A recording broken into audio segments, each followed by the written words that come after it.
পিত্তথলির operation বা gallbladder surgery এটা আশেপাশে হয় নাই বা নিজেদের ফ্যামিলি রিলেটেড কারো হয় নাই এরকম আসলে বাংলাদেশে খুব কম। প্রায় সবাই জানে যে এখন এবং এই মডার্নাইজ যুগে পিত্তথলির অপারেশন গলব্লাডার সার্জারি হয় হচ্ছে ল্যাপারোস্কোপির মাধ্যমে, অর্থাৎ না কেটে ফুটা করে এই সার্জারিটা ইউজুয়ালি পারফর্ম করে থাকা হয়। এটার বাইরে যদি কেউ করে থাকে তাহলে বুঝবেন যে সে পুরোনো আমলের। নতুন আমল মানে মডার্ন যুগে কেউ কখনো এই ফুটা করা ছাড়া কেটে অপারেশন করে না। আমাদের কাছে রোগীরা আসলে এসে বলে যে পিত্তথলিতে পাথর আছে, অপারেশন লাগবে কিনা। তো ইউজুয়ালি পিত্তথলিতে পাথর হওয়াটা আমাদের দেশের ফিমেলদের, মহিলাদের ক্ষেত্রে কমন।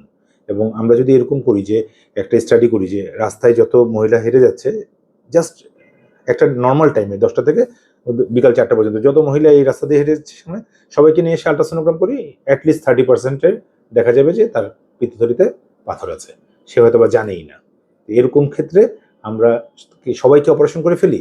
ইউজুয়ালি সবার ক্ষেত্রে অপারেশন লাগে না। কাদের ক্ষেত্রে অপারেশন লাগে? যদি তার পিত্তথলিতে ইনফেকশন হয়, এটা আমরা বলি কোলিসিস্টাইটিস। এরকম যদি বারবার হয় এটাকে বলি ক্রনিক কোলিসিস্টাইটিস। কখনো যদি এটার মধ্যে পুষ জমে যায় তখন সেটাকে আমরা বলি এমপাইমা গলব্লাডার, বা গলব্লাডারটা ইনফেকশন হয়ে ফুলে গেছে, মিউকোসিল। অথবা গলব্লাডারে পলিপ হয়েছে যেটা সাইজ বড়, ক্যান্সার হওয়ার ঝুঁকি আছে, সেটাকে আমরা অপারেশন করে ফেলি।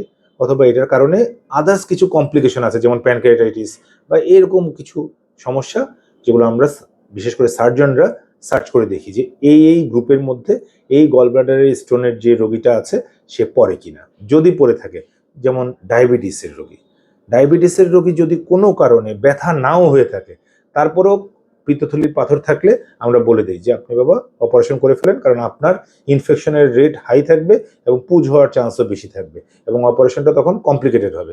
সুতরাং আমরা যাদেরই এরকম পিত্তথলিতে পাথর থাকবে জেনে থাকেন যদি, তাহলে অবশ্যই নিকটস্থ সার্জনের কাছে যাবেন এবং আগে জেনে নেবেন যে আসলে আপনার সার্জারি প্রয়োজন আছে কিনা।